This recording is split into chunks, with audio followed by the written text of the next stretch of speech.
Each player with exactly 13 life loses the game.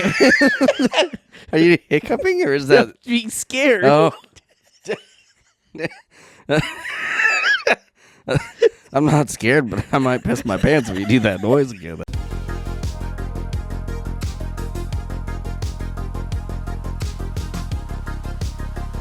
Are you guys talking about that magic shit?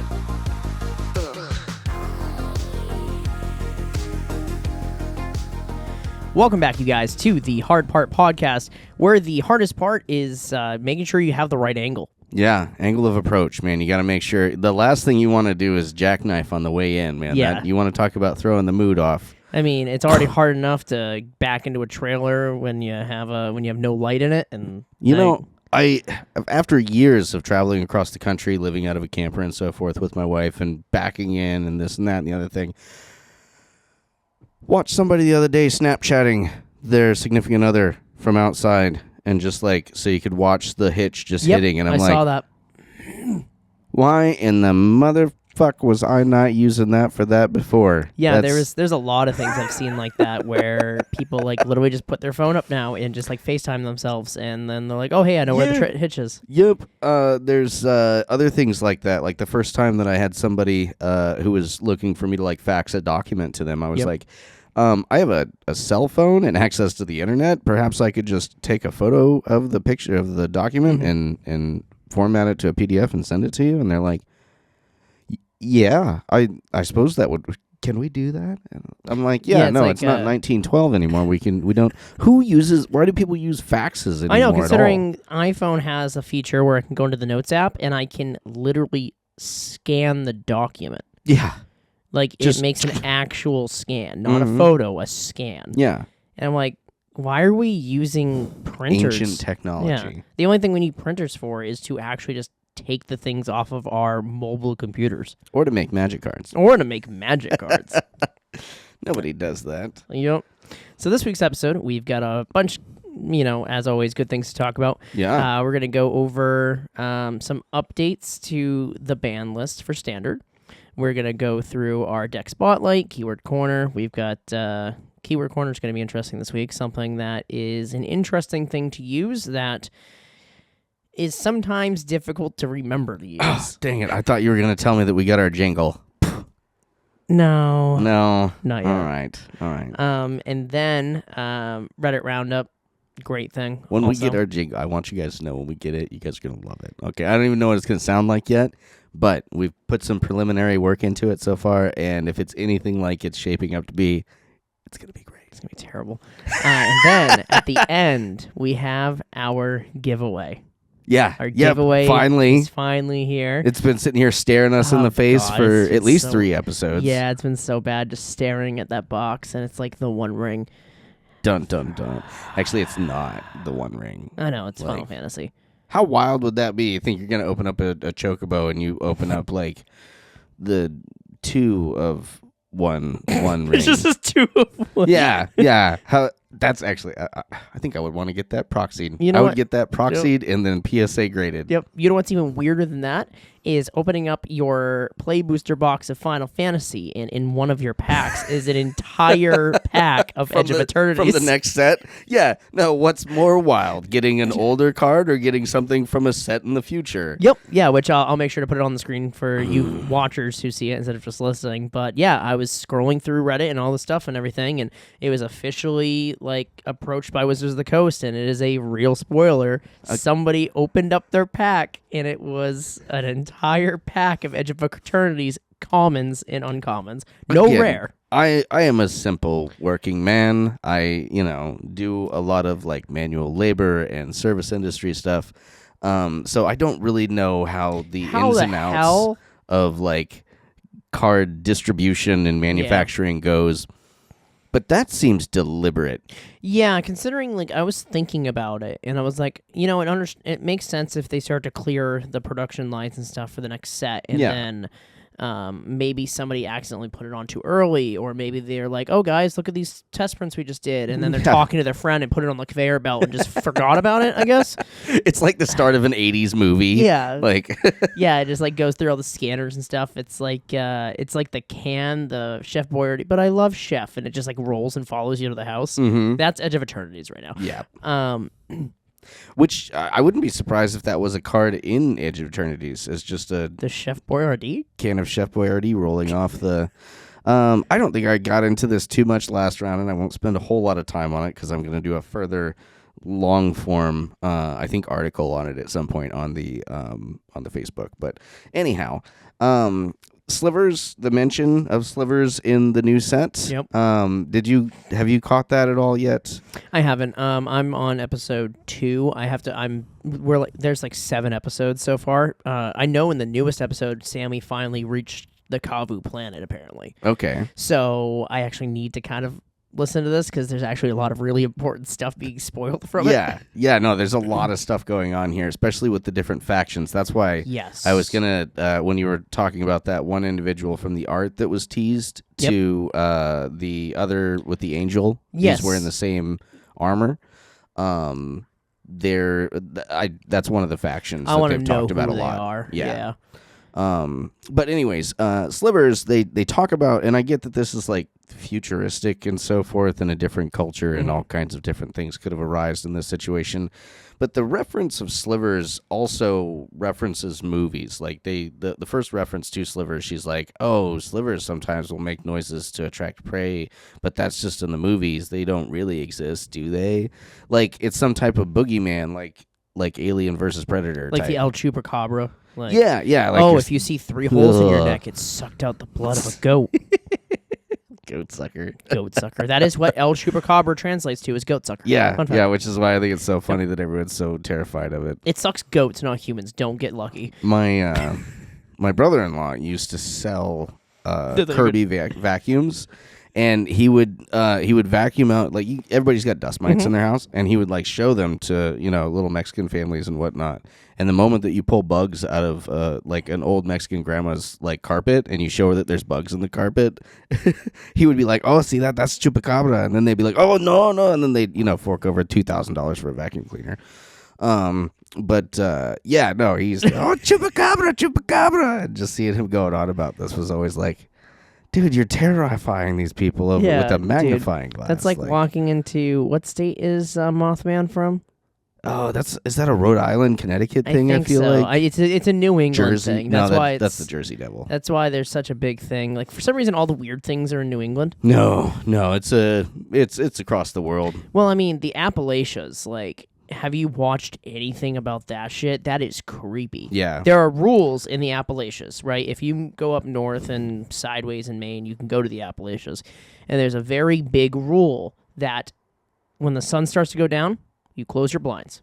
If you think you hear somebody asking for help outside, you don't. You don't go outside. You don't acknowledge the sounds or anything like that. Well, yeah, it's 2025. It's like, plug your cell phone in. It's like, basically, it's... Round one's open until 2 a.m.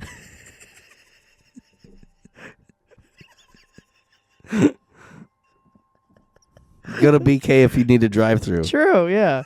But it's because it's like skinwalkers is what they are associating to the Appalachians. Skinwalkers is a big thing. Maybe. I feel like that's skinwalkers is kind of like snitch, where a lot of people use the word, but nobody knows what it actually means. Or like Wendigo. Like I hear a lot of people afraid of Wendigo, and they don't realize like.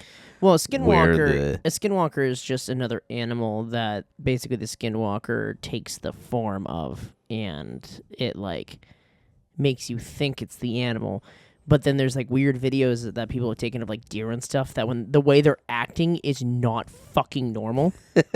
Like there's this one guy who had his trail cam on the Appalachians, and he saw the same buck 5 times in a day. Mm-hmm. And that's super rare.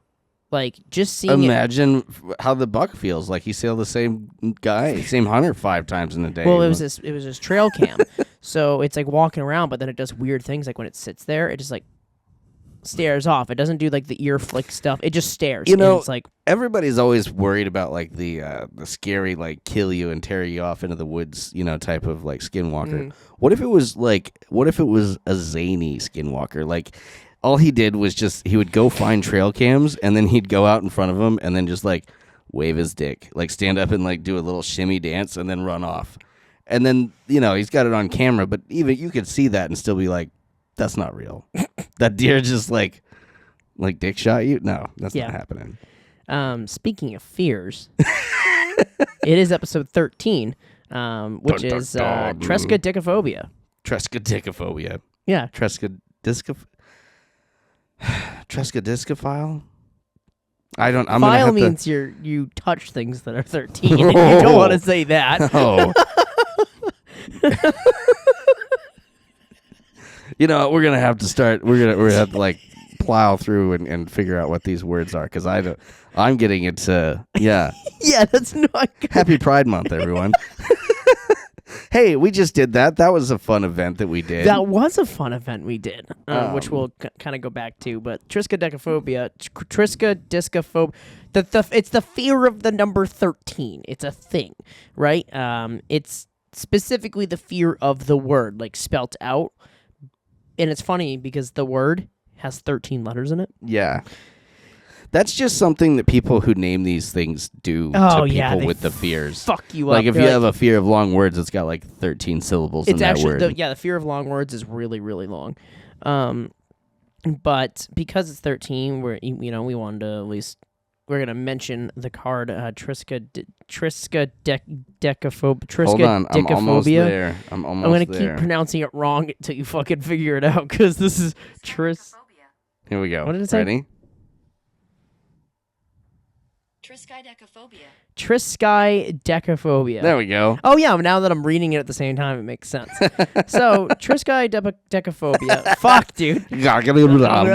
Is an enchantment. It's 3 in a black that at the beginning of your upkeep you choose one. Each player with exactly 13 life loses the game, and then each player gains 1 life. Each player with exactly 13 life loses the game. Are you hiccuping or is that being scared? Oh. I'm not scared, but I might piss my pants if you do that noise again. That's hilarious. Each player with exactly that much 13 life loses the game. Then each player loses 1 life. Long story short, I don't know if anybody's ever tried to play this or make this card work. I'm not saying that you couldn't have a deck that this was the win con, but that's not gonna be how you win the game with it. It's Flavor just not. Fail. Flavor Fail. It sells for 12 cents. Oh, it's so close. There is an art win though. There are so I believe, and maybe we can hit the numbers or like do a deep dive on it at some point with the fact or something. But I know that there are 13 different items that there are 13 of each. Like 13 boards on the floor, 13 knives. 13 knives on the wall, which I just counted. But I believe that I want to say that there's 13 of 12 things and 12 things of 1. But I don't know if it's just like the last piece is missing. There's 13 pieces on the ground. Mm-hmm. There's 13, 1, 2, 3, 4, 5, 13 blood splatters. Wow, that is... Yeah, no, it's a really, like... 13 pieces of wood in the fireplace. That's so cool. I saw the... Man, that is just a fear card. Holy right? shit, dude, that's rude. Yeah, imagine if you actually did, have like a serious like medical condition. Which we're not making fun of the condition. Yeah, no, if you have this condition, no. Like that's a serious trigger thing. warning, skip ahead, we'll put a timestamp. We'll put a stamp. We'll put a timestamp at the 13th minute. But yeah, no, if you did have like a serious aversion to this we and you start talking about this at the 13th minute. That's fucking weird. Hey, you know what? X-Files music. We are more reputable than most hotels, okay? We are. Because we have an episode 13. We're not going to hide from it. Although technically, if you want to get, antsy about it, the 13th episode was probably the last episode canonically because of the extra episode. subscribe to our top tier for extra episodes and Yeah. random We are not- bonuses when we screw things up. Yeah, we're not at 13 episodes. We're at 26 technically because of double ups. Double ups.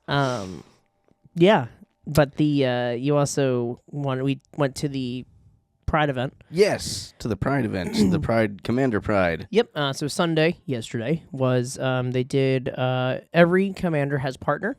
We went to Weekend Anime again, our local LGS or LCS, depending on how you want to say it, and What's the new? local card store. Oh, okay. I mean, Yeah, Weekend Anime is so much more than just cards. it is. It's a lot more. It's like anime figures and board games, and the Neopets card game was being played there the other day. You know, Neopets is one that I always kind of throw back to. I did a little bit of Neopets back in the day, in between like troubleshooting Blackberries and looking up stuff on Fuck. on Wikipedia. That's insane. That is a throwback. Yep. I had a very rare rainbow loop. I had the Lupe, the fox guy, the wolf guy, the really rare rainbow one, because I went and I ate my egg every day. I did my daily egg. I did all my puzzles. And now I did a lot of... Neopets. I'm wondering what kind of weird ass Blackberry scenario you got yourself into, and what kind of Blackberry this Firefox is. No, I was talking about Neopets. That's where I thought we were going. Neopets. Yeah, sorry about that. I derailed a little bit there. Holy that was on me this fuck. time. Yep. But do you know what else is rainbow? The Pride event. Yeah. It was a great time. It was fun. Chromatic lanterns for everyone. Yes, which we'll put up on the screen. We ended up getting some chromatic lanterns, which is great because I needed it for a deck. There was Literally the deck I brought, I was like, I need this. They gave it to me ahead of time so I could fucking sleeve it. And I was like, hell yeah. There was some really great energy at our pod. I feel like we had some really fun like card interactions going on. Oh yeah, it was a lot too. It was one of those things where both times, because every commander has partner. So I brought Urtet, surprise, and I made him with Brewclad, because even robots deserve love. Yeah. So A couple of gay bots. a couple of gay bots. That's so awesome, though. Yeah. You know, that a couple robots can find love. I would be concerned about like hugging or hand holding, unless they were like scraping sound like two forks. Well, you know, it sounds bad until you think about like you're a Star Wars fan, right? Yeah. Yeah. The first the real first episode when Four. when 3PO goes into that hot bath, that hot Yeah. oil bath. Yeah, if you couple of like feeling it robots and you guys are like hanging out in there, you could like touch each other in the lubricant and it probably wouldn't be nearly as like it's a robot hot tub. 5 You know- feet apart because they're not gay. I would like to address something though, because at one point, one of our 5 people that make comments about us on Facebook and so forth had made a comment that we were trying to be edgy, and there's no effort that happens here. This is just conversations that happen. This is conversations that we had like together anyway. Yeah. And then people were like, "You guys should do a podcast." And still have like that. Know that still some of happens. the best Yeah. material does not get left on the cutting floor. It Yep. gets left, hanging out, waiting for an event to kick Somewhere. off, or trying to collaborate. Getting together for some production stuff or whatnot. So yeah, like I was looking through Snapchat memories today, and in October I took a video of you sitting at a desk with giant fucking glasses on. Yep. And that's like the week we started thinking of this idea.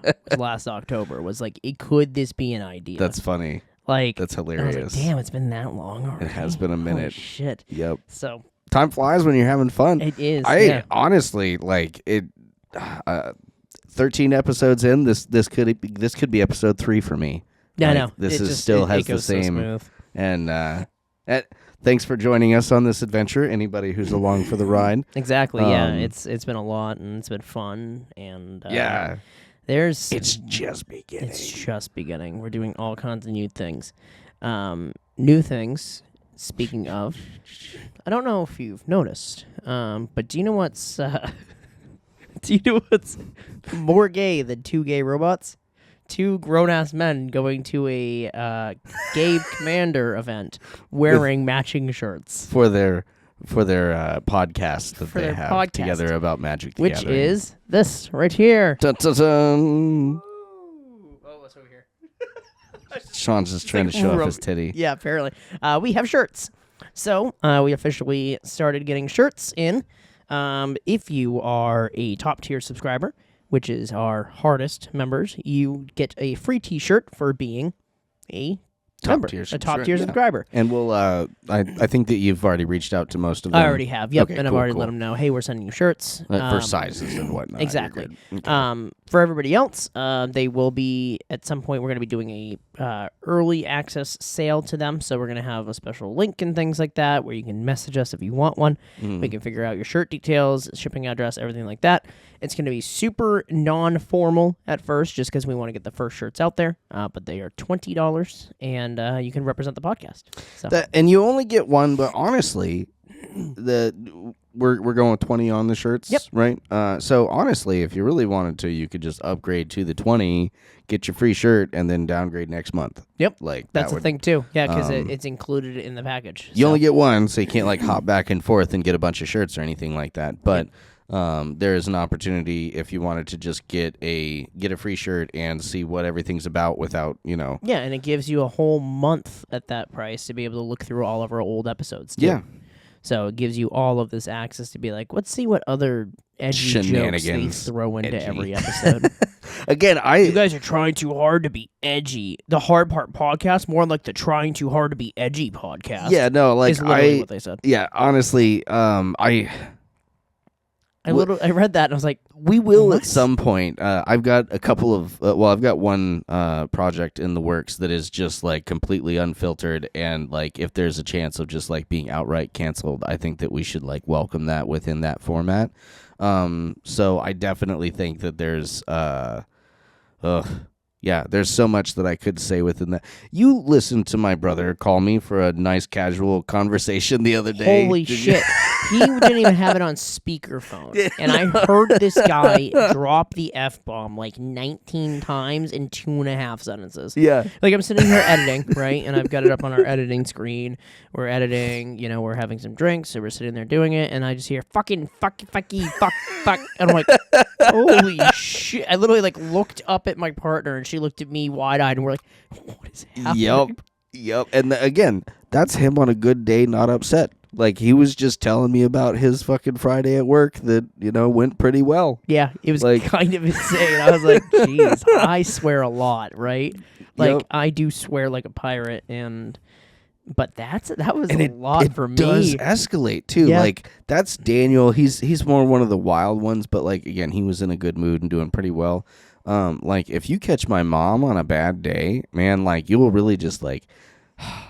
You can see that people can't just manifest their own reality around them, and then everyone else is like, "What's going on over there?" My mom just makes more dick jokes than I do. So. Yeah, your mom's pretty fun. She's got kind of the life of the party. She definitely is quite the host, and while still being very cordial, she's still got that motherly energy. So she's still okay. Everybody, let's do this, and let's make sure this gets done right. So that's good. There's again, that's my mom on the far end of it. She's more like, well, don't hurt yourselves, and if you do, try not to get caught. Like, that's awesome.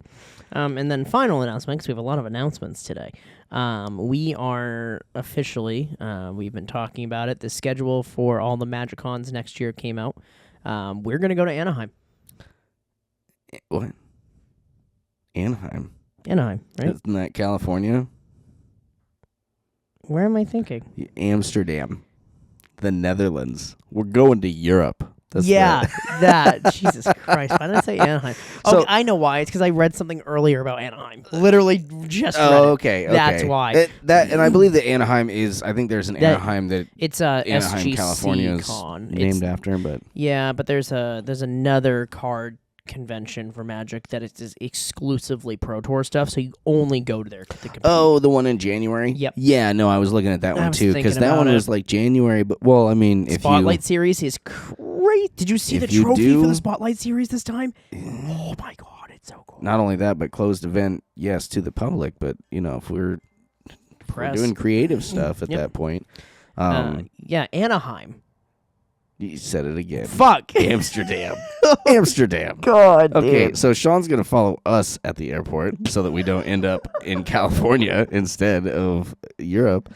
But anyhow, we're going to Europe. Long story short, we definitely want to try and hit one con at least a year, for competition reasons and so forth, and then on top of that, the other two locations are Georgia in which Georgia we can do like every year. It's like right there. We could, but it's also leaving Maine in November, and I don't know about you, but I don't really care to go traveling around New England in the It doesn't even start snowing until January. Yeah, unless you have something that you have to do, and then it blasts that weekend. It does.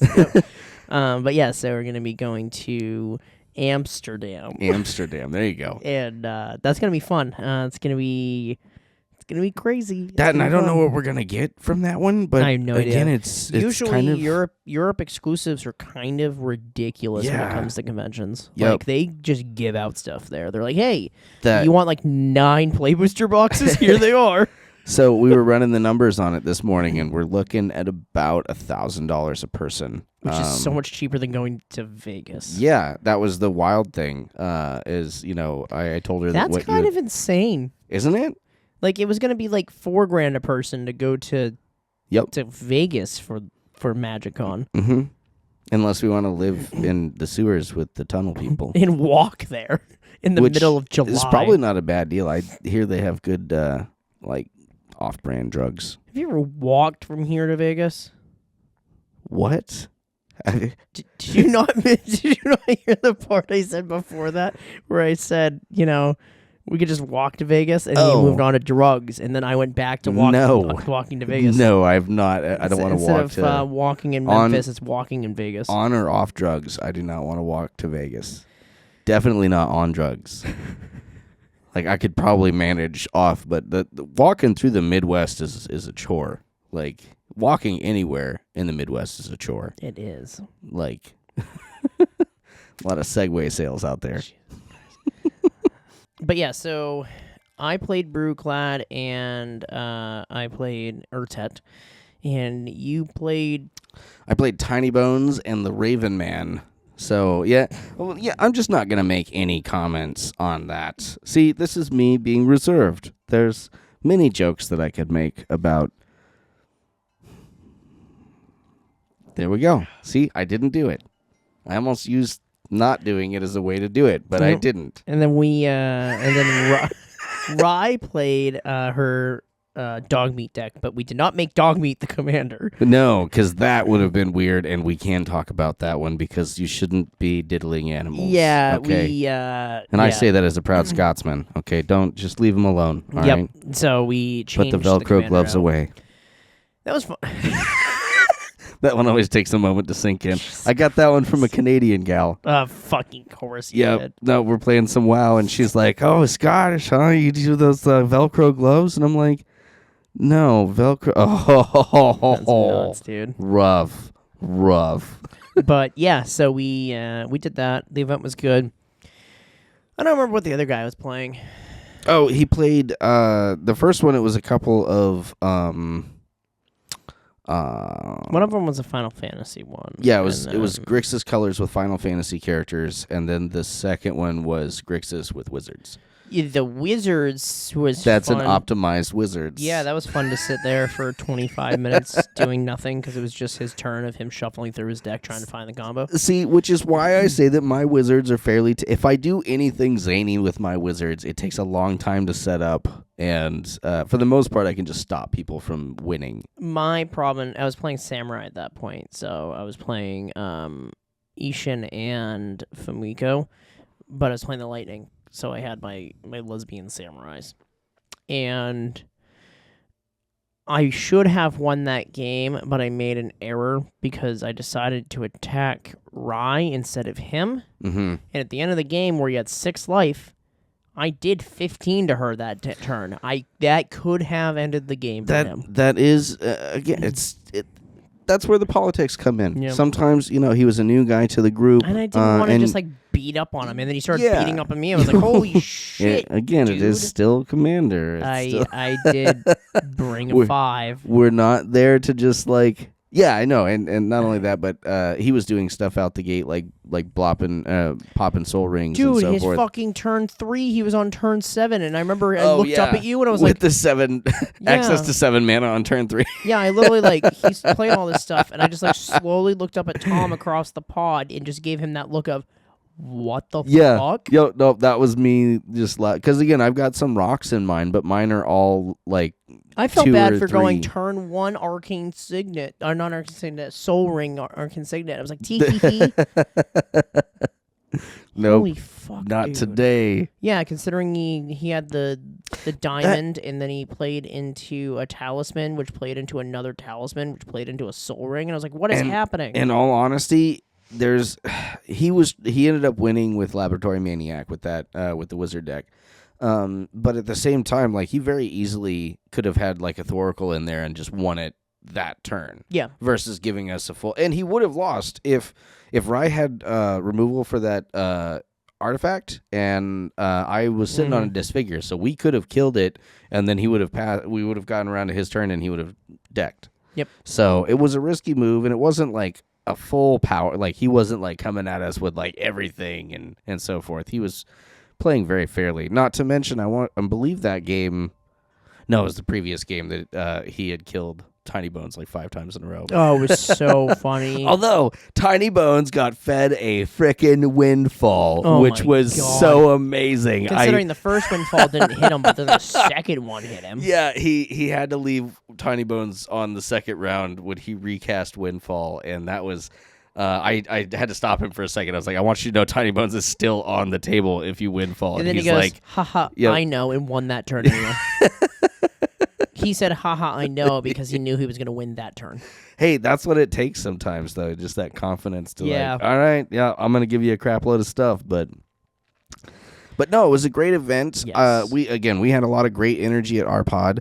Everything turned out well, but there was definitely some funky energy. A lot of people watch this that are involved with parties that may or may not be there, so I don't want to rag on anybody. But that is it ended very well. It seemed like everyone was very amicable. The Reddit stories we talk about, basically. Yeah. It was one of those 0 to 100 things, and we're sitting in our pod going, sheesh. Yeah, no, I didn't even honestly hear what the back and forth was, so I can't even recap that to give anybody away, but there was a point where I didn't hear anything behind me, but the energy in the room just dramatically changed immediately, and nothing in our game had done anything. We're still on turn 3 and we're playing just having some fun stuff, and they were like, oh yeah, this is lighthearted tee-hee. And then everybody's like, fucking one guy's yelling, and I'm like, what is happening at this casual event, dude? Chill, man. We're here for pride, and you're yelling. Yeah, not only that, like you were saying, this is the most casual of casual events. Yeah, we're literally making up an extra rule. Yeah, every commander has partners, so you already know the format's going to be fucking janky broken. And weird. Yeah, I played Brewclad as my second commander. Yeah. What? Urdent Brutaclad, together at last. Ishin, I could have played fucking Cloud as my second commander. Oh, that would have been disgusting. Yeah, that's why I didn't do it, because I was like, this is a lighthearted, fun event. I'm still playing my CEDH deck, but I'm not going to fucking break it with Cloud, because it would have broken it. Oh, yeah. If you can just, turn 2, grab whatever you want to. Do you know what you do? Turn 3. Yeah, Cloud, enters, search. Oh, you kill him? Okay, I play him again. Enters, search. Oh, you kill him again? Enters, search. You keep fucking doing that every time you recast him. That's the only way I can see mono white equipment working, is that right there, is the fact that you literally just pull whatever you want every time he dies, so you swing out because you want him to die. Mm-hmm. Please. Kill him again. Yeah, please. If you could. He's like Tiny Bones, but almost somehow worse. See, Tiny Bones, I need Tiny Bones to be on the field. You can let your guy, just go back to the, Tiny Bones, if I don't have him on the field, I can't play all the fun stuff that I've stolen from everyone, which, again, getting into a real pod and playing him with people, he might be competitive, but I think he's definitely just going to be kind of a meme deck that I have kind of just hanging back.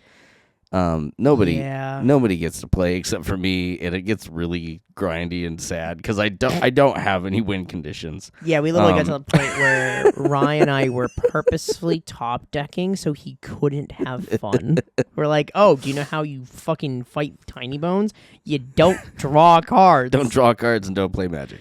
Yeah, literally every turn she pulled something. She's like, what should I do? I said, just fucking play it. She's like, but what if it does nothing? I said, just fucking play it. Yep. It doesn't matter. There was that one case where she played a card. I think I had second suggested. One, just fucking get rid of it. Yeah, it's just don't like, let me just have go ahead this. and play this because even though it does nothing for you, then I don't have access to it. Yep. So, Tiny Bones is not fun. Not fun. No. This weekend was also PortCon, which is the anime convention up here in Maine, and I did some Magic events that I wanted to touch upon a little bit. Oh yeah. You had a fun draft, didn't you? I had a pretty fun draft. The commander was lackluster, and by lackluster I mean it was a $5 entry, and I didn't even have to pay because 3 people showed up. Nice.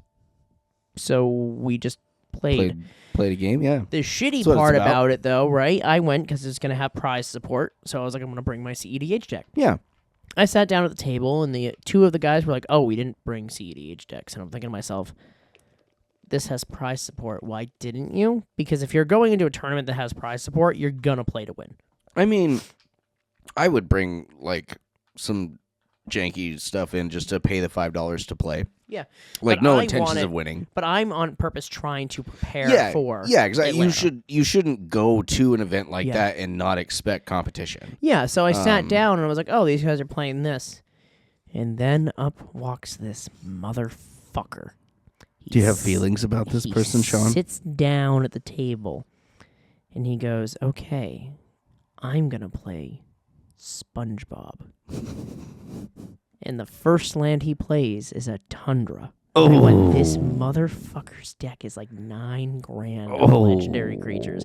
And I was right, because I asked him at the end of the game, I was like, hey, just for curiosity's sake, how much have you put into that deck? He's like 12 and a half. I was like, 12 and a half what? He's like, 1,000? I was like, $12,500. yeah, and then I started looking through his deck, and the things in it were, he had every single dual land. Yeah. Every single one. Mm-hmm. So that's like $2,000 right there. I'm like, fuck, dude. Also, I don't know. Back to the child, like 7.5, like using the half stuff. I think $12,500. You're still kind of like, oh, $12.5. It's $500. Okay, $12,500. If you want to be fancy and put a few extra numbers on it, that's what it is. Not 12.5. Yeah, it was so bad though, because like, the only deck I couldn't beat was that because turn 3 hit and he infinite comboed. Turn 3. Way to go, Joda, the old unifier. Great. Awesome. Yep, amazing deck. So happy this isn't banned. Although, again, I would really like to see how... It's just the only reason we couldn't keep up with him is because the other 2 players in the pod literally had nothing to compete with it because they weren't like playing removal or anything and like then that. Sean killed them first. Well, because I was trying to... No. Basically, my thought, because I couldn't get through his field, because he had 7 creatures on turn 3. Yeah. I couldn't swing through that. I didn't have Trample yet. I just had Buster Sword. Just swing into it. So what I needed to do was try to just Buster Sword somebody so that I can draw the cards. And it started working. And then he goes, does anybody have responses for my infinite I'm about to do? Yeah. And we all looked at each other and we're like... What was the infinite that he ended up doing? I don't fucking remember. It was like 18 steps and I didn't want to follow it. That's fair. It was annoying. It's one of those things where I was like, I came CEDH ready, but this guy walked into an anime convention with a $12,500 deck. Wait until you run against your first like full CEDH Urza. I know. Okay, I've seen Urza and Brea just do. I think Brea's the name, the Esper. Yep. I've seen those two just like first turn, just like do some of the wildest, craziest things that I've ever seen in a Magic the Gathering. Like it. I just couldn't believe it, and I was like, damn. The next event I did was a draft. I did a keep draft for Final Fantasy. Mm-hmm. I did good. Nice. 15th out of 27. Got the I got Kefka? Kefka. Yep, Kefka Nice. was in my opening pack, which is pretty. I mean, that was $40. That paid for the draft. Dude's gonna, yeah, I think he ended up. I did a game with him as the secondary commander for my Wizards deck. I think I'll chill with him in there. He's pretty not cool. bad, Yeah. And but yeah, I came 15th out of 27, and that's not bad. And there was only 2 drops, so I'll take it. Yeah. I went 2-1. Yeah, from like the bottom quarter to like 50%. That's not bad, Because especially given that this was a bigger event. It seemed like. And each table was running its own like separate like draft group, and we didn't play between tables. We just played within our table. Nice. So nice. I came second in my table. Oh, that's pretty. So and then it was like an average overall. and it was an average overall. Gotcha. So, but I'll still take it though. Like 2-1. I mean, last time we talked about this, right? The last limited that we did, I was last place. Last. No, there were 2 people that dropped out. So I was still last. I was 2-1. It's okay. Somebody's 1 and got to 2. be in those spots, Yeah. and like you've said many times, you just don't have the draw luck sometimes. I don't. Like- And this time, what I did was I really pushed the is it removal is Yeah. what I did, because Final Fantasy's got a lot of really good removal on it. I was gonna say, like, did some of the standard meta, The standard meta. did some of that influence your draft picks, or is it just where the good stuff is? It's right just now? where the good stuff is right now. Yeah. But Yeah, standard meta. Did we do have a did ban. we want to wrap over to Yeah. or do we want a keyword first? Let's do this first. Okay. So, we made predictions. I think we said it in last week's episode. If we didn't say it in the episode, we said it on the couch together yesterday while editing. Right. Definitely. I know I had said something. I've been talking for a little while about Monstrous Rage. Monstrous Rage. I know there was a couple of more in there. Like the Corey Still Cutter is still pretty new. I didn't expect them Still to very new, necessarily yep. get rid of that. But, And then Heartfire Hero, the mouse. mhm. All 3 were banned. Yep. From Surprise, surprise. Standard. That mouse is pretty off the chain, though. I didn't realize how good he is until I like really read You him. can like double it and everything. Yeah. That's insane. So the full standard ban list. This is actually one of the largest standard bans we've gotten in a while. Yeah, there was I was expecting maybe 2 or 3 cards. 7 cards. I didn't think they were going to do Vivi. Technically 8 cards because one of them was banned on Arena. It would have been nice, but I definitely didn't think they had the cojones to turn around and ban a $90 They card. basically just banned everything that supports him. Yeah. Is what they did instead. Because, again, there's no money in that. Yep. So they banned Corey Steelcutter, Mhm. which I'll throw all these on the screen. Corey Steelcutter is a 2-cost equipment from Tarkir that I remember reading it for the first time and going, what the fuck? Because it's really good, which I realized is not in Samurai for some reason, and it needs to be in Samurai. It's really good, but it's not necessarily a sleeper. Like it really, like, to an experienced player, like you see that and it is just value It's all just day value. long. Yep. Abuela's Awakening. Abuela's Awakening is a white spell. Is it? Okay. Is it? Is it? Let me pull it up, actually. You know what? Yeah, we're going to read these. Abuela's Awakening. It is an X 3 and 1 white. Return target artifact or non-aura enchantment card from your graveyard to the battlefield with X additional 1/1 counters on it. Oh. It is a 1/1 spirit creature with flying in addition to its other types. Okay. Yeah, it's from Lost Caverns of Ixalan. Gotcha. Monstrous Rage. Monstrous Rage is... I'm glad it's gone. Fuck Monstrous Rage. It's just especially with the way that it like permanently provides trample. That's rough. Yeah, Monstrous Rage is another one of the Rage cards because they've made a lot of Rage cards. But Monstrous Rage is from Wilds of Eldraine. It's an instant 1 red. Target creature gets +2/+0 until end of turn. Create a monster roll token attached to it. If you control another roll on it, put that one into the graveyard. Enchanted creature gets +1/+1 and has trample. So totally get the roll thing, but like, how did that card not make it into the monster set? Right? Like they did one like a set or two before that was literally like Haunted House, and Monstrous Rage didn't make it until the Fairy Tail set. Like, Yeah. Heartfire Hero is a 1 cost. Notice the costs of all of these, they're all less than 2 for red, which is why these things are a problem, because for 1, you can give something trample. So they just banned the deck. Yes, they did. Heartfire Hero is a mouse soldier 1/1 who has Valiant, which is whenever this creature becomes the target of a spell or ability you control for the first time each turn, put a +1/+1 counter on it. When this creature dies, it deals damage equal to its power to each opponent. Yep. So, you put Corey Steelcutter on it, you Monstrous Rage the Rat, and then walk into somebody's face. Yep. And if they kill it, that's okay, because you just deal 6 damage deal to their 6 face. damage to their face. And then you'll cast another one next turn. Yep. One that took forever to ban, Up the Beanstalk. I know. I was really surprised to see that on there. Forever to ban. Because I've been seeing that since it came out, and that has been a problem. Once since again, it came out.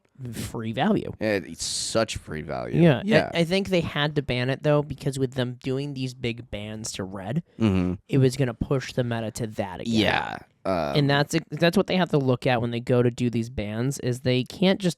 How is it going to shift the meta? Yes. So, banning Vivi and not banning these other things, they would have just found a different creature to throw in there. The shell, unfortunately, is look at how Mono Red is the only one competing with it, and Mono Red, guess what? Can't run Vivi. No. So it's really the shell that's the problem. The mouse, the Corey Steelcutter, and the Monstrous Rage together is a really scary combo. Up the Beanstalk is a 1/1 green enchantment that says when this enchantment enters and whenever you cast a spell with mana value 5 or greater, draw a card. So it's... If it were 6, I think it would have been a little bit more... It's essentially just you pay 2 to draw a card because it counts itself. There's also a real problem when it comes to the... basically any of your higher levels of play... For any of your larger spells, you're not spending actual mana for that. No. You're not really limited by the mana cost, which means that you're going to get, again, free value off of these cards that you're already casting anyways. Exactly. And the fact that Up to Beanstalk says when itself enters, you draw a card too, is literally a 2-cost draw itself for green. Mm-hmm. That's what it does. It just gives... So if you have 4 of in a deck, that is 4 2-cost drawy cards. Oh, that also means that it's not legendary in any way. So you could definitely stack those and then draw 2 cards every time that you Gurmag Angler. It's card value. And the more card value you have, the faster you can win a game. Especially in Standard, where you're playing in a 60-card format. Right. 60-card format is definitely way more aggressive than 100 because smaller deck, faster to go through, and you have way less life, so you need to be aggressive. The next one is Hopeless Nightmare, which is a black... What's that one do? It's a black enchantment. Okay. When this enchantment enters, each opponent discards a card and loses 2 life. When this enchantment is put into the graveyard from the battlefield, scry 2. You could pay 2 and a black, and you can sacrifice this enchantment. Okay. So you don't have to worry about, I have to wait for them to remove it, and I'm going to get value. You remove it yourself. First of all, it gives you Scry. Scry in Standard. Once again, 60-card deck. 4 of those. Fucking Scry through your deck. For 1. I don't see where this is a giant problem, but again, maybe it's... I think it's because... Discard, right? It's because there is no downside to it. Because it's... Each opponent discards a card, so that immediately makes them discard a card. For 1. A 1-cost discard a card is really aggressive. In Commander, yes, it's going to be everywhere, right? Tiny bones. Yes, but think of a limited format. Instant cast discard is aggressive. Think about a limited format, though, right? With 60 cards, and you're making them get rid of their hand faster. Is that an enchantment, you said? It's an enchantment. Without flash. Okay. But when it's put into a graveyard, you get to scry 2 as well. You can sack it for 3, and you can scry. I think I've just got to find out where that is a problem. You know what I mean? Like, it doesn't seem to have nearly as much. Like Corey Steelcutter wins games. Yep. What's that doing? They banned like one card in every color almost. Actually, they did, because the last ban is "This town ain't big enough," which is funny because that one I didn't think is that bad. I 4 thought that was blue, cost 3 less to cast if it targets a permanent you control. Yes, it is. Why is this not a problem? Oh, well, because it's a 2-cost bounce something that's about to die on your battlefield to your hand. Yeah, that is a problem. Well, because then guess what? If you have ETB effects... Blue is chock full of that, though. Yeah, but not in Standard right now. That's fair. That's why. Because you got to remember, like, we play a lot of Commander, so these things we look at and we're like, oh, that's not a problem. Yeah, you can get 50 cards to do that. Yeah, that's fine. In a 60-card format, that is a problem. Yeah. Like... Again, and that's one that I think they really should have looked at. No, I'm gonna kill your VV. I'm gonna bounce it for 2. They definitely saw the having to target your thing as like a limiting factor, and it is not. No, it's like not. It's 100%. So it really it's up to 2 non-land permanents, by the way. So you can return 2 things. So if they're doing a board wipe, and non-land permanents. Yeah. Okay. Yeah. Literally anything. So yeah, I almost feel like they should have flipped that around a little bit. So basically, is it Prowess that protects your Corey Steelcutter? It protects your mouse. It protects literally anything you need in that deck. Yep. Like, oh, I'm gonna kill your mouse. In response, I'm gonna bounce it to my hand. Or just let him kill the mouse, and then you hit him for 6. Yeah. Like. So it's literally like no down. Like that is a good card, especially because it only costs 2. If you target your own creature. Again, I think that's another one that's just, unless there's like a combo that it sits in, I think they're just trying to like, oh, we banned something in each color. That way you know that we're not like completely screwing up. We're collectively screwing up across all 5 colors, not just... I agree with all the bans. The one, like you said, the black enchantment, I need to see where it sits. Yeah, again, I need to see what the 100%, deck list is, because the top 54% of all players, none of them played black, and black wasn't even played in the 11% under that, because that was mono red. So like, yeah, I don't know where it sat and why it's a problem. Where are you guys getting numbers that these are going to be the next problem because nobody's playing these cards? Yeah, like. Yeah, but that's what they have to do with standards. They have to really think about where is the meta going to shift, which means they see something in that black enchantment that could be a problem, which is something that they should do anyway when they're releasing things like this. No, right? That's true, but I again have to wonder if, like, just for job security and so forth, they're not just, you haven't seen Eurovision before, have you? No. Oh, okay. Well, they basically pick who they're gonna pick for their country, and then at the end they're like, well, we need like 13 contestants, so we'll just here's a box of demos, pick one out of there, and the guy at the end of the table that gets the box, he's like, He's like, we can't do that, can we? Like, we have to listen. He's like, no, just pick one. They're not gonna win anyways. So I wonder if that's what they do sometimes with some of these. It's like, you know what, just pick a blue uncommon, all right? Something that might have combo potential, so people are like, maybe they did this speculatively to stop something from happening. Yeah. When in fact, there was no reason. But this also improves a point of something, too, that I've been thinking about for a bit. Right. A lot of the things that are getting banned are uncommons. The power that is power creep. Power creep in uncommons is way more common than the rares and the mythics. Yeah. There's some mythics that have come out other than Buster Sword. There's some mythics that have come out that I'm like, this is kind of hot garbage, and this uncommon is significantly better. So I'll get into it a little bit more as I do my deck tech and whatnot. But there's a lot of really cool mythic cards that are like 67 cents. Yeah, like. Oh, this would be a bomb commander to build around. Oh, he's 40 cents. Yeah, but it's mythic with... Yeah, I know. And you can also get the full art one down here for 75 cents, like in foil. Yeah, and you can get all those on Mana Pool. Yeah, pick them up on Mana Pool. I actually built the deck. I'm still trying to figure out like the whole workings and so forth. I've been saving cards for later, so... Nice. I use that to kind of build the deck so far, which is very inefficient, but that's not what it's designed for at all. No, that's kind of where I've got that whole deck lined up right now. So that's cool. But yeah, so we'll now move into a keyword corner. Keyword corner. And the kicker about this week's keyword corner is it's about kicker. It is about kicker.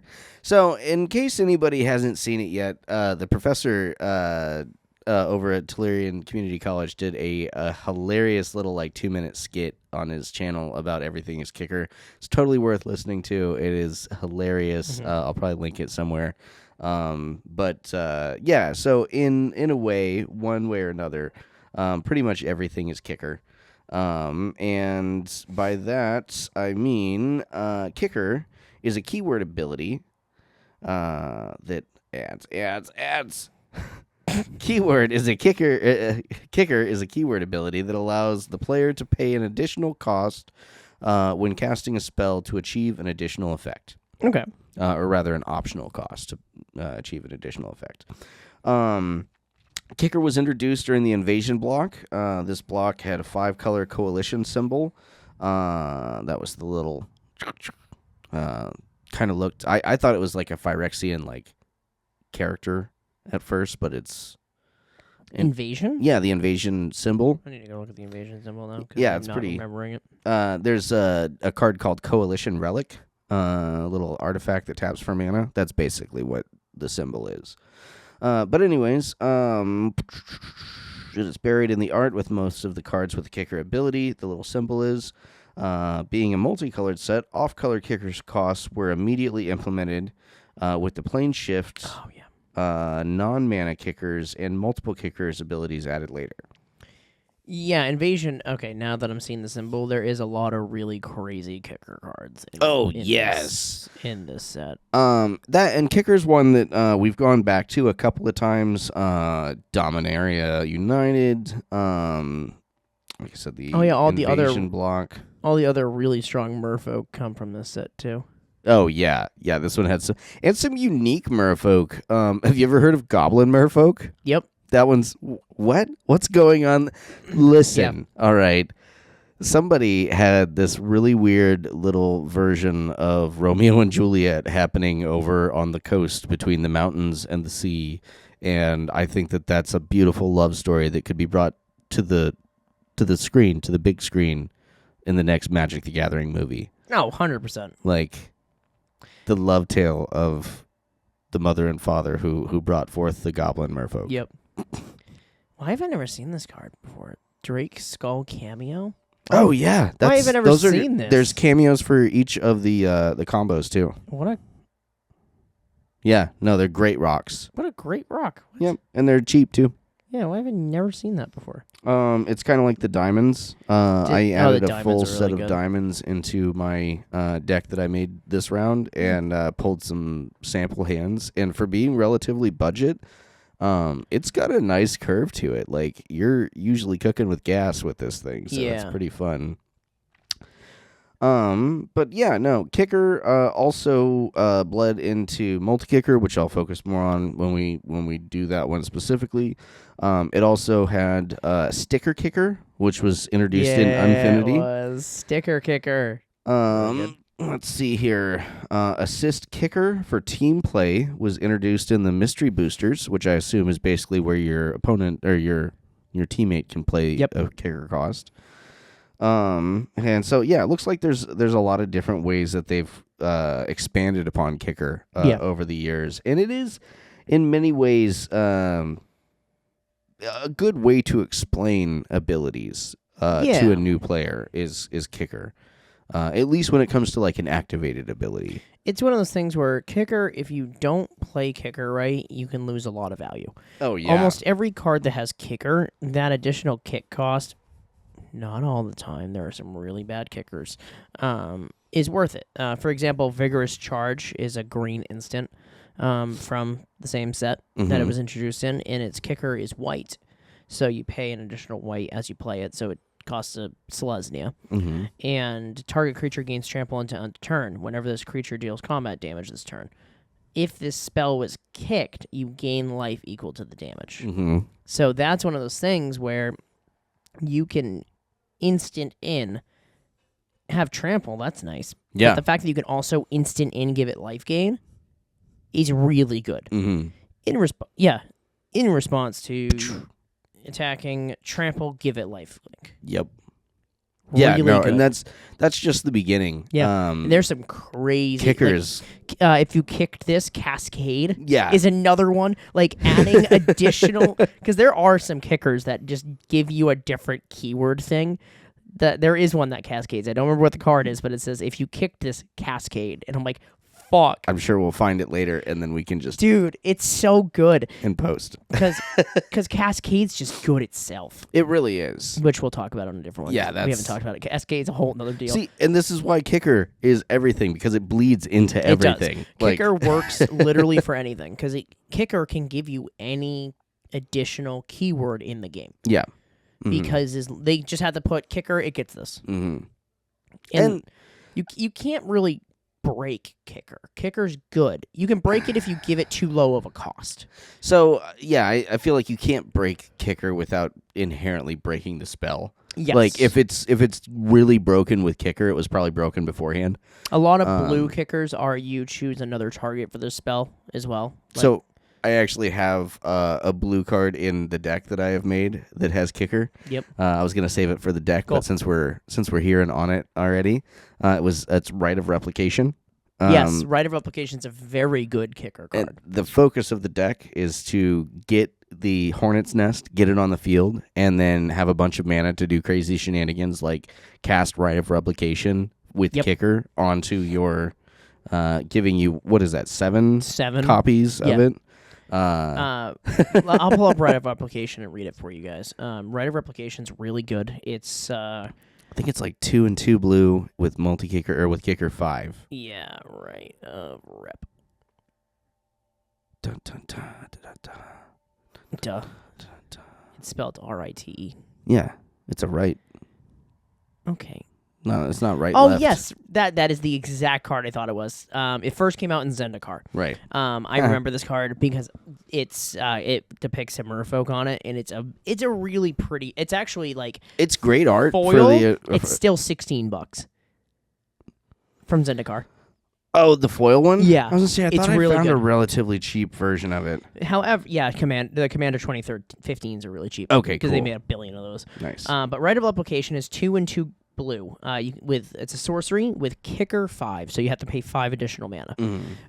But you put a token onto the battlefield that's a copy of target creature. If Rite of Replication was kicked, put 5 of those onto the battlefield instead. 5 of them. So you can do really wonky shit, right? Rite of Replication, I don't know why it's not my mirror deck yet. No, I don't know either because it fits really well. Yeah, because it's really funny. The more I build a mirror, the more I realize it's just blue. It really is. It's blue. blue. Nice to have access to the other colors for, you could put a really powerful spell in there if you wanted to. But it's just blue. But yeah. Every spell I've replaced in it to make it more CEDH. Padim, blue. Yep. Urza High Lord Artificer, blue. Rite of Replication, blue. Blue. Weir of Invention, blue. So but the fact that you can kick it for 5 and imagine you make a non-legendary copy of like a 10/10, right? And you pay the kicker for 5, have all of those 5/5s out there. Or say you're doing something crazy, like you're running like an Esper variant of Aristocrats, and you pop off 5 copies of Zulaport Cutthroat. Yep. You make 5 copies of you things kill that all have something. triggers. Yeah, that was weird. Are we on sync now? Oh, there was a weird fucking moment I have to bring up last night. So, in the middle of us editing, right? we talk in the middle of the edits and stuff because we watch the whole episode after we're done just to see how it flows and things like that, and then make comments about it, bring up things we're like, oh yeah, that was a really good point, and things like that. And at the same time as the TV in Tom in real life here turned to me and at the same time said, so the exact same way. Same cadence. It was fucking weird. Like it happened. I echoed in eternity. He turned, goes, so, and I heard both, and we both had to stop completely and laugh because we're like, that is funny. weird. That was pretty great. Yeah, that was awesome. So we'll I just want to touch upon one thing really quickly, kind of in a weird spot here. Yeah. Sorry. Yeah, no. We did get one additional spoiler from Edge of Eternities. Oh, yeah. We officially got Eldrazi. We have Eldrazi. We have sighted an Eldrazi on... And do you know what happened as soon as Eldrazi was spotted? collector's boxes of Edge of Eternities went from so when we first mentioned it, they were $206. Then they went up to $250. They are $349 now. As soon as Eldrazi were mentioned, fucking Eldrazi every time. Absolutely. Every insane. time you mention Eldrazi in a set. Just checked them this morning. You can still get your boxes of play boosters for $105 over on manapool.com. You can. Go check them out. Yep, using our referral link helps us out. Yeah. We're definitely gonna. I'm gonna get it. I'm gonna get a list. Oh yeah. Well, I was gonna say we're gonna have to. We'll get one for ourselves, one for the giveaway. Yeah, exactly. And yeah, I'm so we're gonna have our eyes and ears on the ground. If anybody sees or knows anything that might be popping up that would go good in this giveaway, give us a holler. Yes, because we want your inputs and stuff, right? And what looks juicy. We've got playmats and so forth, stuff like that. But what do you guys want to see? What's some? We can't just go around giving boxes of cards all the time. Is that what everybody wants? And people just want their crack, dude. Yeah, this cardboard crack. Dude, considering I've been staring at it for a month. That's the funny thing is, like, I know that it's so painful for you to, like, leave this room every time and not just, like, oh, it's cracked. We got to open it now, and I'll figure out buying another one. There could be a foilistic study in there. There could be. There very well could be Which a was open foilistic study. In my draft, the person next to me opened a foilistic study. And that's a beautiful card. It's also like $400. Is it really? Yes. Nice. But I was best mad. of luck. I was so mad. It was literally right next to me. And he's the one who won because putting fucking Ristic Study in a limited format's fun. Let's see what the pulls are. So we'll move on to Deck Spotlight. Deck Tech Spotlight. Yeah, just because you have the idea. So we're going to continue on from last week's idea because you thought it was interesting enough to build a deck around. Yeah, so not only did I like the idea, but then, I took the whole thing and just went balls to the wall. The idea is Hornet's Nest. Because, Hornet's Nest. Last week we did a deck tech with Joe's idea of Jumbo Cactar fighting the Hornet's Nest. And we ended up getting to the point where we figured out how to make 20,002 of them. Yep. In the same turn. All in green. All in green. Yep. So now I did expand a little bit to get some Sultai, mainly to be able to protect our Hornet's Nest. Yep. But the blue added in also allows us to copy the Hornet's Nest, which... there's a whole bunch of in here. So first off, we have the key cards. Definitely Jumbo Cactars in here. Which again, any of these other creatures that I bring up, if you can't, or for whatever reason, somebody's really hated the Hornet's Nest out of the game, which I do have 2 backups for if someone exiles it from the game. There's both Living Wish and Death Wish in here. That's funny. Which are relatively cheap cards right now, especially Death Wish. I mean, if you're a combo player, like paying half your life to win the game isn't a bad idea. No. The tricky part is you can't have sideboard in Commander. So it's got to be a card that was in your deck and has been exiled. Spending half your life to like stop the game. I did that at the Commander event as well. Oh, nice. With the one, the fire. Yeah. Isn't that such a beautiful sleeper? Nobody expected it. Everybody's like, what is that card? What is that? Let me see that. Yeah, because there was I literally killed everybody's commander on the field. I added it up. I said, all right, I'm going to pay 12 life. And they're like, I really need to get a copy of that. They heard that and they're like, I have another one. I have two more. You do? I have okay. 2 more mint condition in a binder. Very nice. Yeah, no, I need to throw one of those in Wizards. Yeah, That's but I literally played it. Flavor. I did it and everybody was like, what are you like? They were. You could see it in their faces. That's going instant. They're isn't like, it? yeah. They're like, what is he doing? They didn't know. They had no idea this was coming out. And I dropped that, and they turned it, and they went, "What is that?" Yeah. I was like, "Yeah, dude, Ice Age shit." That's so nuts. But let's see what we've got here. I've got so to find our Hornet's Nest. Yep. I've got Eldritch Evolution, Nature's Rhythm, Yisun the Wanderer Bard, Court of Calling, Fauna Shaman. I love Court of Calling. Right. I love the art for Court of Calling so much. Brutalizer, Exarch. Those are all going to be able to search up your creature there. The Hornet's Nest. I also have a handful of different cards that can be used as your commander. Yep. Including the Mimoplasm, the Volrath, Sultai version of him, There's a Zaxara, the Exemplary, who's a Hydra that lets you tap for 2. Volrath, the Shape Stealer, is the one. Xavier Saul, Infested Captain, is an interesting one. Yep. Again, he was like 73 cent. He was a rare from the Caverns of Ixalan. And basically you can tap him to remove a counter from another permanent you control and then populate. So if you have a copy of your Hornet's Nest, I'm going to forget that every time, then you can make another copy of it. And he also has, you can tap him and sacrifice another creature to proliferate, which is auxiliary, but at the same time, the other part's what we're really there for. And then there's also Barakos, Apex of Forever, which I don't know if you know about them, but that was one of the tricolor legendary mutate creatures. Oh, yes. And you can mutate this guy from your graveyard, and turning your Hornet's Nest into a 6/6 with trample is never bad. Back to the spider episode quickly. Yeah. Remember how I said I wish there was a spider with mutate? There is? There is. I randomly saw it on a page somewhere. Nice. And I don't fucking remember the name of it anymore. Oh. But I was like, yeah, that's like... So, yeah, it's fucking great. Hell yeah. We need to find that, and... because you can mutate, and then once you mutate, you can copy. You That is a can. There's a lot of weird shit you can do with mutate.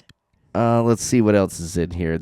I put the Golden Guardian in here along with Ashnod's Altar, because if you can make your Hornet's Nest, if you can make it indestructible, which there are 8 or 9 different instances that allow you to do that in here, then you can basically give yourself infinite Hornets just by making it continuously attack over and over again. Oh, that's fun.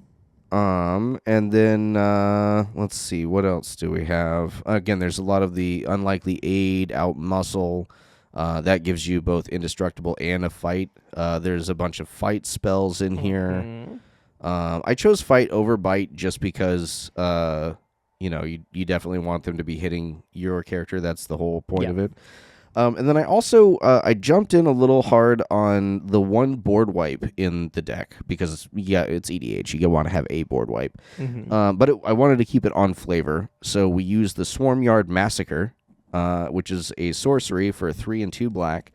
Create 2 1/1 green squirrel creature tokens, and then each creature that isn't an insect, rat, spider, or squirrel gets -1/-1 until the end of turn for each creature you control that's an insect, rat, spider, or squirrel, which most of the creatures are. At least your Hornets are. Bloomburrow brought a lot of really good, really a flavor. lot of really good flavor cards. It's actually one of, Bloomburrow is one of my favorite, of the recent sets because of the flavor. It was a lot of really good flavor. It was, I think that my biggest issue with it was that they never really addressed, the no humans thing. And then, again, we had, an angel and... Yeah, I was looking through the list of the cards, and one of the bonus promo cards for it was an angel. And I was like, okay, Wizards. That's fine. It was also weird because we got, Liliana as a squirrel and stuff like that, which they didn't really explain because it's technically a part of the storyline. So how the fuck is there a Liliana squirrel? I do not know. Unless it's a multiverse thing. Well, that and is Liliana really going to be a squirrel if she's? I mean, if you look critter. Yeah, I mean, there's Hazel of the Rot Bloom. Well, yeah, I mean, color aligned. Yeah, sure, I get it, but Liliana doesn't really. She probably would have definitely been a skunk. Well, skunks are kind of nice. Yeah, it would have been cool, actually. Skunks that makes are. A lot of sense. Skunks are really good pets if you remove their spray gland. I mean, that seems rude, but at the same time, if I had a weaponized stinky butthole, I'd like somebody to take care of that for me, too. Dude, could you imagine dropping a pan in the kitchen with your fucking pet skunk and it's like,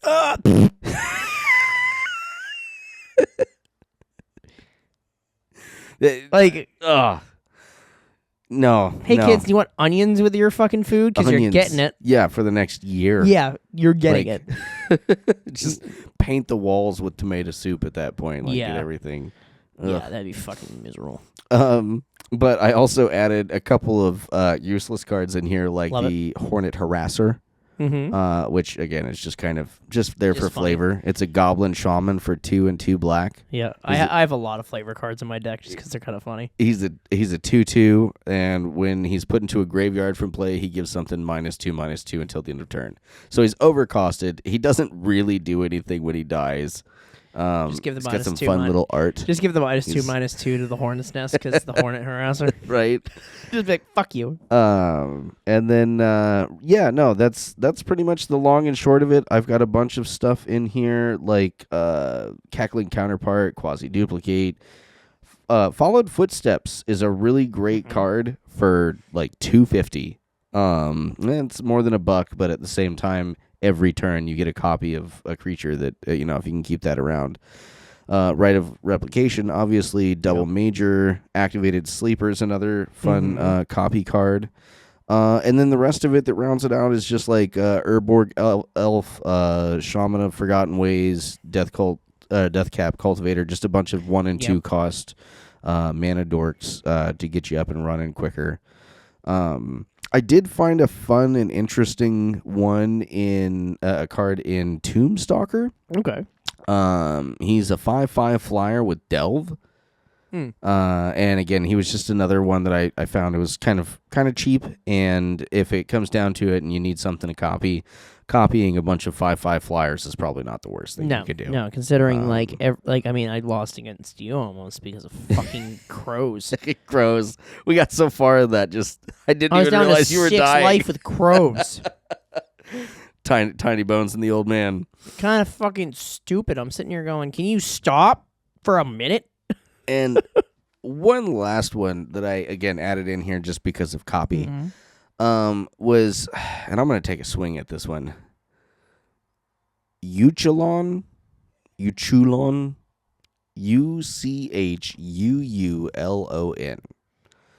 It is a creature crab ooze horror, and it is a star 4 for 3 and a black. Its power is equal to the number of crabs, oozes, and horrors you control. And at the beginning of your end step, exile up to 1 target creature from an opponent's graveyard. If you do, create a token that's a copy of Uchulon. But yeah, again, he seemed like a fun guy to make multiple copies of. Kind of shuts down some graveyard shenanigans and whatnot. Interesting card, and again, at the end of the day, he ended up being, what was he? Like 83 cents. Yeah. So that's not bad at all. Star 4, that's really interesting. Putting a star on just one of the things is really weird. That and my question, I would assume that it counts each instance of each of those. Yeah. So he starts out as a 3/4.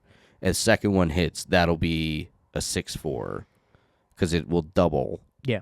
So forth and so on. And then rounding it all out, again, I had the diamonds that fit into it, Moss, Sky, and Charcoal, Arcane Signet.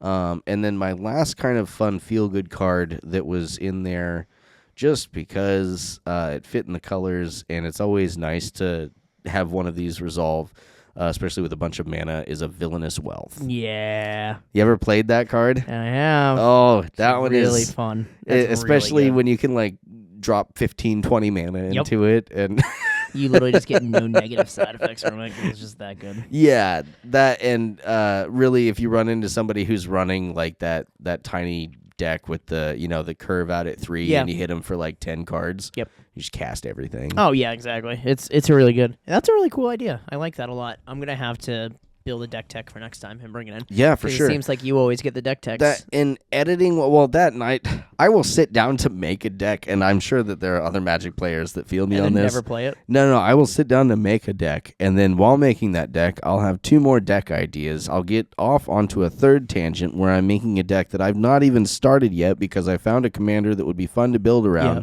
And by the time that I'm done, I have enough time to play 1 game, and I have 4 decks that I just made. Yeah, and then you're just done. So I play the 1 game, and then those 3 decks never get played. Yep.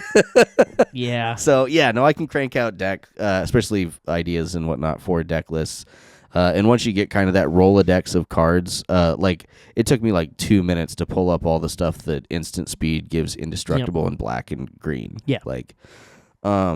But the other thing is, editing wise, I'm going to leave 3 different deck lists, okay? Because that is just the 63 cards of the deck, not the mana base, because I feel like everybody could. Mana base is a very personal thing. It is. In casual, it's more Yeah. run basics if you want to. Just run basics, yeah. If you don't want to spend the money on like duels or anything, just run basics. But I've been, I will put together a list of just these 63 cards. I will put together another list that has that and then a mana base that I would make.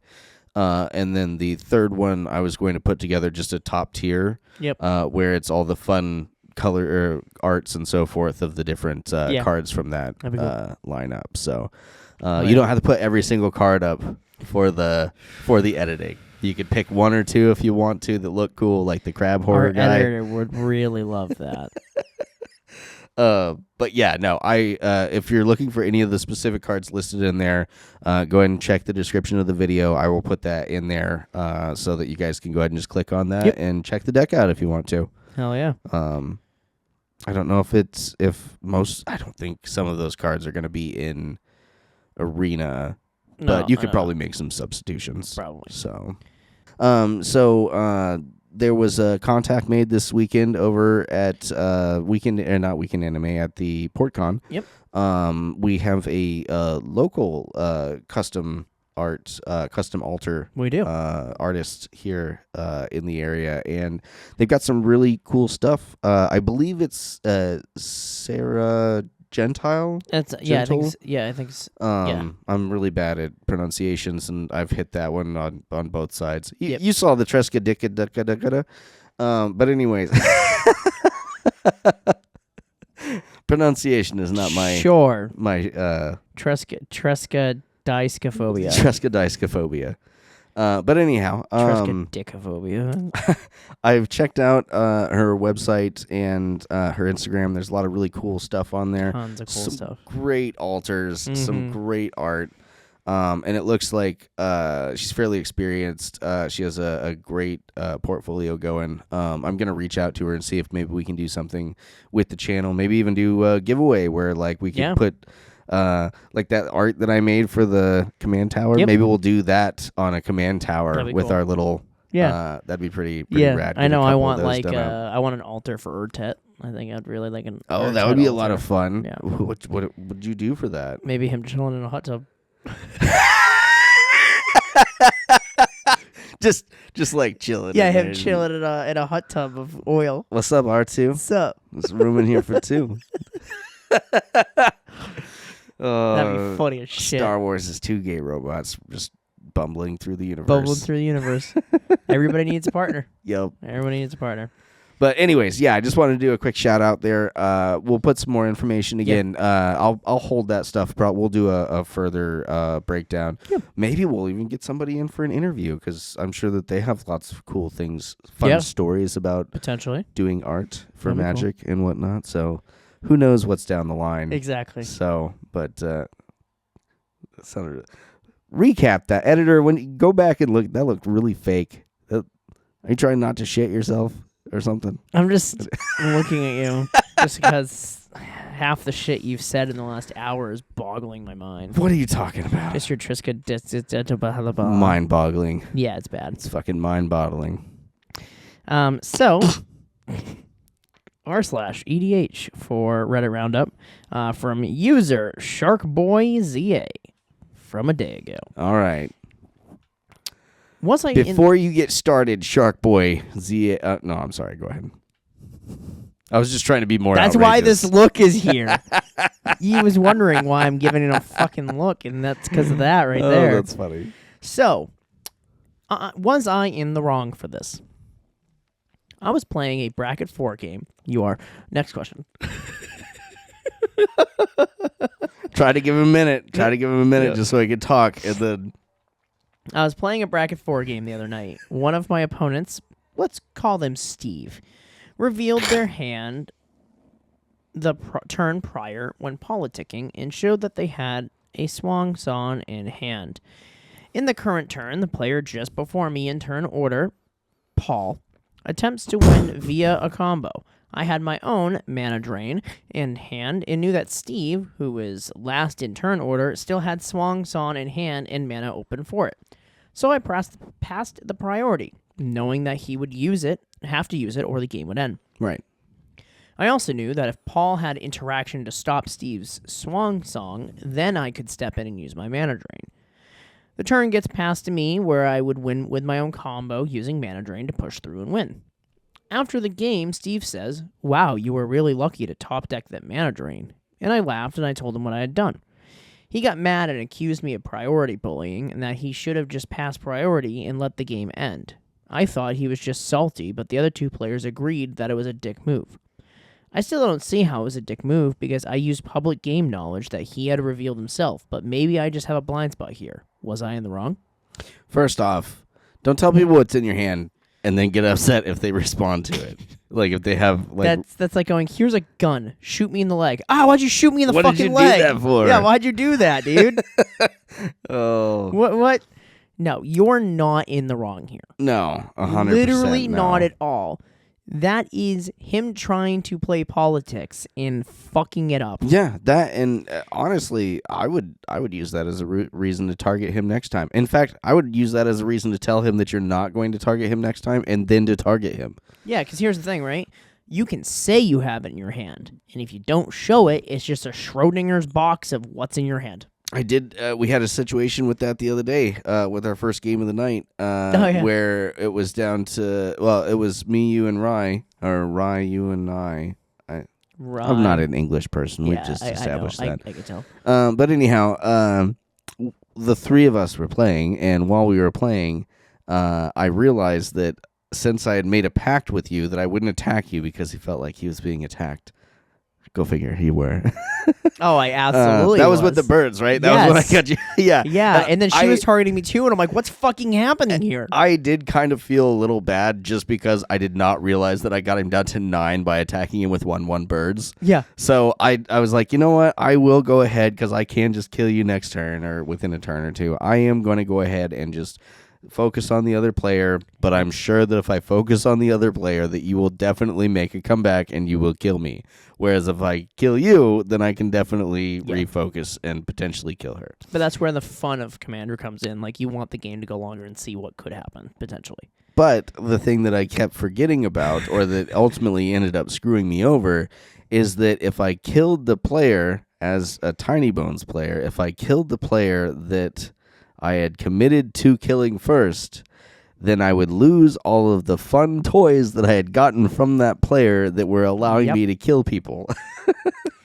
And so then I would be left defenseless against somebody who I had a pact with that I wouldn't attack. So I didn't have any reason. And I played politics back to you. I said, "Hey man, if you would," I'm like, just give me a turn. Yeah, that's all I want is a single turn. And I did, and he did not attack. I did not. Yep. And however, the next turn was kind of bonkers for me. Yes, indeed it was. Don't let Urtet untap is the thing. Okay, yes. Like an untapped Urtet with 3 lands and 2 mirror. That yeah. Or I mean, now that I've been looking at it more, like High Lord Artificer shit. Like, a billion fucking mana. Yep, that one will just as long as I can make Wooburg and find ways to untap Urtet, I can win the game with it. Yeah.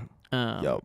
But yeah, you're not the asshole, man. Like, no. That's 100% on him for showing what's in his hand and then being pissy about it. Yeah, if you want the win and you want like the righteous win and so forth, like don't tell people what's in your hand. If you're playing casual and, like you want to show people what's in your hand, there's nothing wrong with that. I do stuff like that all the time, especially if it's like a situation where I think somebody's getting ready to walk into something and I'm like, hey, just so you know, you should know this. Yep. But in case you hadn't picked it up yet, I do have this. It's like that one game we played with the other guy where none of my stuff was targetable. Mm-hmm. And he kept trying to play stuff. I was like, hey, reminder. You literally can't target my shit right now. This will fizzle. This will do nothing. Fizzle. Yeah. And there's a few times he forgot, and eventually I was just like, you know what? I'm just going to let him fucking cast it. Yeah, I've reminded him 3 times. Nope. I'm just going to let him cast point, it. Yeah, where it's Which just he did, too. He kept casting things. He's like, oh, shit, I can't do that. I'm like, Yep. Yep, your misplays at some point are not my responsibility. Yeah, and it so. literally became he was misplaying the spells and just fizzling. But there's, The only person, so in that infinite combo who's creating, right. I think I was the only one safe. Oh, yeah. Because more than likely. he couldn't kill my stuff. Yeah. So. I lost to fucking Primal Odin, though. Yeah.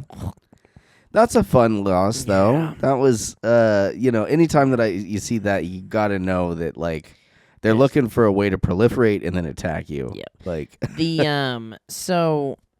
yeah, if somebody gives you game knowledge and you use it against them, that's not on you. That's how you play the game. Indeed. That is literally how Magic works. Like, that's where the whole politics comes into it, is like, I could say I have this in my hand, right, and flash it to people. Use it as a fear technique. He didn't use it as a fear technique. He used it as, I'm an idiot. Here's what my removal spell for this thing is. And if you have one in your hand, you're like, I'm not going to use mine? If you want to, like, pocket, like, your free counter spell or something like that, and then, like, oh, look, I've got this just to bait people out and then counter their counter to it, that's what you should be doing, okay? That right there would be a reason to be pissed. Yeah. That is like, if you purposely knew he had it, you waited for him to counter it, and then instead of countering the thing that would win the other guy the entire game, you countered the counter, that would make him salty. But again, that's one of the. I don't know why the person who was showing off their hand was showing off that piece if they didn't have an answer to it. If they're why would you tell people that you have a win condition that far out when maybe Joe Schmo over here is going to try and do something, then everybody's going to waste their counters trying to stop that from happening. Yeah. And by the time your turn comes around, you're free to do whatever you want to. Yeah, there's a lot that can happen because you said he was last in the pod. Yeah. So there's 3 other people that can respond to do things. Mm-hmm. So why would you show your counter at that point? Because guess what? The rest of the pod should go, oh, if he has it and he's going to use it, then I'm not going to use mine. Right, yeah. Like, I wouldn't use mine either. Like, there's times where, like, because the biggest thing about EDH politics, right? When something comes onto the field that is a threat to everybody, everybody will subconsciously look at each other and kind of wait for that look of, do you have the response? Mm-hmm. Without saying anything. Yeah. Like, there's that. Or they'll be like, does anybody have a way to deal with that? Like, they will ask the table.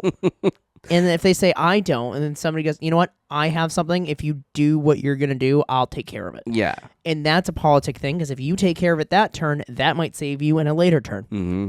Because that's how it is. Right? That's the that's the casual politics part of it. Mm. There is the CEDH politics part of it, where you want to give as little information as possible, including, can I stop this? Well, again, that's the situation where, like, I don't know that I would go showing what's in my hand because, again, information especially is in a information. bracket 4. If you guys are playing bracket People 4, know what they're doing. You don't want to start showing shit in a bracket 4 because, like, if you're playing at a competitive level, you need to give as little information as possible. Yeah. And maybe you are trying to bait somebody out with that, but it's still free information. That was a terrible bait, dude. You baited with a Swang song. Well, that's which the funny one was thing. it? The Hatsune Miku one? No, that's the fun thing. Is like it sounded like the guy who was playing the win condition was trying to bait. Yeah. Except he didn't have a response to it. Yeah. Like, oh, go try and counter this spell because I'm going to do something about it without having anything. Yeah. And then people countered it, and he's like, oh, you just counter my spell. Yeah. Because you were going to win. Like, weird. Strange. I stopped you from doing the thing that I'm supposed to do in this game. It's not your fault, dude. And we really need to start posting these on the responses to these Reddit posts so they can see them. That's a good idea. So they could be like, be like, hey, here's our response to it, right? Because people behind a keyboard should type all day and everything. And well, see, and I know that Reddit, especially after seeing a lot of the stuff that goes on Reddit complaint-wise and so forth, it's really just a place to kind of vent some steam and see if some people maybe agree with you, see if you're in the wrong. You're not. Like, the other 2 players in the pod who said it was a dick move to wait for the priority passing, guess what EDH is? It's priority bullying. Yeah. It really is. If you're at the point where, like, who has priority and doing fancy little priority things and so forth is like, oh, that's true. You know, you guys are already at a level of like competitive play that like you shouldn't be surprised about people being able to do stuff. I'll make like you a this. deal. If you really want a priority bully, play Time Sifter. They want to call you a priority bully? Fucking play Time Sifter. Yeah. They'll shut their goddamn mouth. Maybe that's my next deck tech. I'll let you take the next one, but the one after that is just gonna be. I'll do these just deck techs where I focus on a card. Yeah, how to fuck with Time Sifter. This last one was the how to just go nuts with the. I think I'll Hornet's Nest. finally debut the deck that we've been building. Where are you gonna do that at? Well, talk about it. My deck tech. Talk about what we've Oh, been building. That's a great idea. Oh, that's Because so now fun. that we have a good kind of functional, like we understand how it's kind of flowing. Yeah, you have a paper version of that, right? Yes. So we can need talk to about find a place. So we need seasoned players. we need Out there, we need seasoned players. to people be able who to do know. this idea. We have to have people who have good enough game knowledge, because there's a lot of really weird shit this deck does. We have that- run into questions that we have to get like judge or outside We have to approval. we on. have to ask on like Facebook groups. Like We're not experts, but we do have a podcast. we do have. Yeah, we're not experts, but we're experts. Yeah. But yeah, so I think I'll do that. But the moment you have all been waiting. Oh for. yes, you know what? I actually did a fancy little thing to these since I know how much you love. Oh, whoops. Wow. It's all falling apart from your face. God, that was excruciating to watch. So anyhow, I've folded these up extra, so they're tiny now. Because we have a lot of entries in here now. They're not even like creased. They're Yep. just like straight up folded. Oh, So fuck. So, this is the official raffle for the Final Fantasy Bundle giveaway. The bundle, dun dun dun. So Bundle dundle. let's see what it is. Yeah, you got. I'm so excited, Yeah. dude. I haven't pulled from this yet. I'm so excited. All right. Did I do the last two? I think you have. Yeah. See, this all is right. totally yours. All right, here we go. Let's see. Pick a winner. I am. I'm Isn't making it so random, dude. Isn't that funny though? Like It pick says a no winner, winner. but whichever winner you pick is going to be the winner. Yeah. All right. So the winner is Joe. It is Joe. Joe. All right. There we Nice. go. That's Well- awesome. The fact that you wrote because we wrote a bunch, when we do it and stuff like that, we write everybody's like names and stuff. Maybe we put like a funny little verbiage on it. It's not the penis one, is it? No, it's Joe Mama. Oh, Joe Mama. So Joe Mama, you are the winner of this month's giveaway. We'll have to put actual last names Yeah. at some point. Yeah, just for us. Well, I don't know. Maybe Joe's last name. Do you know Joe's last name? I know Joe's last name. Oh, okay. It's not Mama. It's not Mama. That seems like a loss. It does. Congratulations, Joe. Congratulations. So Way to go. Joe is one of our top tier subscribers. He has 25 entries plus one. I wonder if that was the extra entry. Yeah. Yeah, he sent because us a Joe's the command first tower. one who sent us a command tower Yeah. to increase his odds. Yep. And it at least worked. Yeah, something paid off. So top tier, he did it. He got the entry in. You don't have that here, do you? That's at the office or something. No, isn't it's sitting in the bag, it? actually. Oh, okay. Yeah. Yeah. It's soon to be. Soon to be Walled. walled. Hell yeah. We the first two entries. So we've had 3 winners now. The first one was Chris with our Secret Lair SpongeBob SquarePants. Yep. The next was RJ, who won our Costco bundle of Outlaws the of Thunder Outlaws Junction. of Thunder Junction. And now our biggest giveaway to date. Yeah, Joe we got is our winner. multiple products here. That's Multiple. a full box. That is a full box. This is like a $300 giveaway. That was like the first time that we had talked about doing a giveaway. It was like box, and it was like, Yep. that's a lot. Here we are. Look at this. Giving a box. That's sick. And best of luck to you, Joe. Hopefully there's some great pulls in there. Hopefully there's a wrist stick. That'd be Yeah. great. Although I've seen some of the pulls that Joe's got. The guy's got some Dude, he's got some some pull crazy some pull pull cred work. with the universe. Let me tell you what. So Yeah, today is June 30th, so the next giveaway will be pulled on August 30th, July 30th. And that will be a box of... It'll be a box. Edge of Eternities releases August 1st. So that's after. Slightly after. Okay. But we will still be giving away a box. I struggle with language. Time is a foreign concept. Time is so weird. But yeah, we will be giving away a box next month as well. We will find out what that box is. 30 days has September, April, May, and November. That's not how it goes. But thank August, June, and September. Jesus Christ. Thank you guys so much for watching. Thanks for coming out.